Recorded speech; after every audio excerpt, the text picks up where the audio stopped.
நான் வந்து கொட்டு ரசம் வைக்க போறேன். அது எப்படி செய்யறதுன்னு சொல்றேன். அது உங்க அம்மா வைப்பாங்க இல்லையா? கொட்டு ரசம் சொல்லுவாங்க. ஆக்சுவலா என்ன தெரியுமா, அது கொட்டு ரசம் எப்படி தெரியுமா வந்துச்சு? தாளிச்சு கூட்டிய ரசம், தாளிச்சு கொட்டிய ரசம் இப்படின்னு சொல்லிட்டு இருந்து அப்படியே மாறி கொட்டு ரசமா ஆயிடுச்சு. இப்பதான் எனக்கு புரிஞ்சது. கொட்டுரசம் நம்ம சின்ன வயசுல அம்மா செய்வாங்கல்ல, அதை கேட்டு இப்பதான் அது வந்து அது கொட்டுரசம்னா என்னன்னு எங்களுக்கு தெரிஞ்சிருக்கு.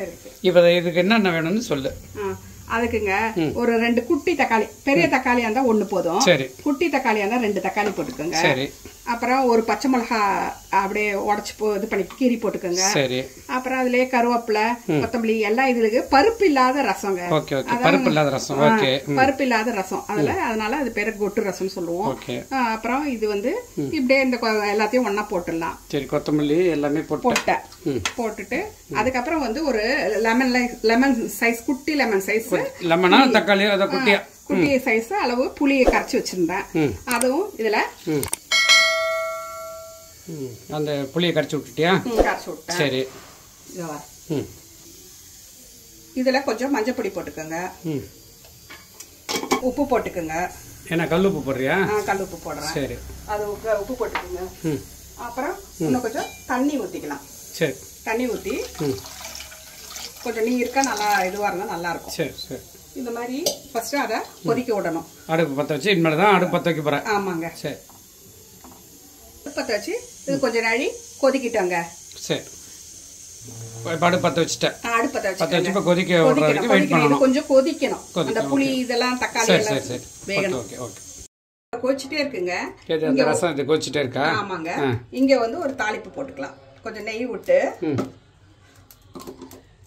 இந்த பாருங்க, கடுகு, சீரகம், தோரம்பருப்பு போட்டுக்கணும். இதுக்கு 2 காஞ்ச மிளகா, பெருங்காயத்தூள் போட்டு தாளிச்சு அதுல கொட்டிக்கலாம். போட்டு தாளிச்சு கொட்டுற ரசம் கொட்டு ரசம். அதான் கரெக்டா அந்த வேர்டு வந்துருச்சு. சரி சரி. இதுல ஒரு பிஞ்சு இது போடுவாங்க. நம்ம வெல்லமோ இல்ல இதுவோ ஒரு சொட்டு போடுவோம். அது இதான் இப்பெல்லாம் நிறைய சொல்லுவாங்கல்ல, இது ரசம் வச்சு கொடுங்க, உடம்பு சரியில்லைன்னா ரசம் வச்சு கொடுங்கன்னு சொல்லிட்டு. இது வந்து டீஹைட்ரேஷனுக்கு அந்த மாதிரி அது ரொம்ப நல்லது உடம்புக்கு. அது மாதிரி அதை நான் அதுக்காக அது பண்றது.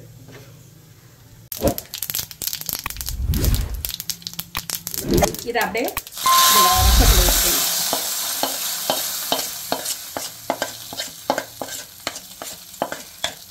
இப்ப ஒரு பெரிய டேபிள் ஸ்பூன் ரச பவுடர் வச்சிருக்கேங்க.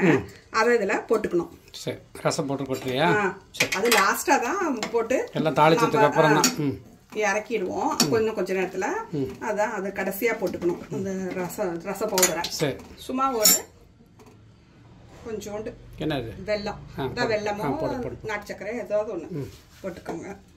போட்டு இது நொர கட்டி வரும்போது ஆஃப் பண்ணிடுங்க. இப்போ கொஞ்சம் பெருங்காயத்தூள் போட்டுக்கோங்க. பெருங்காயத்தூளா?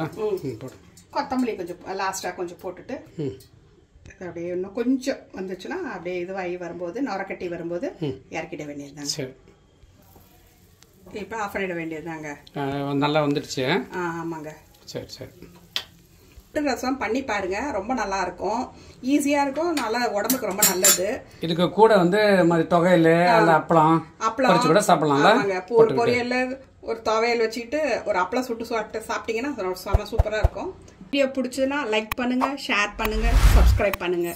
அப்புறம் பார்க்கலாம். பாய் பாய்.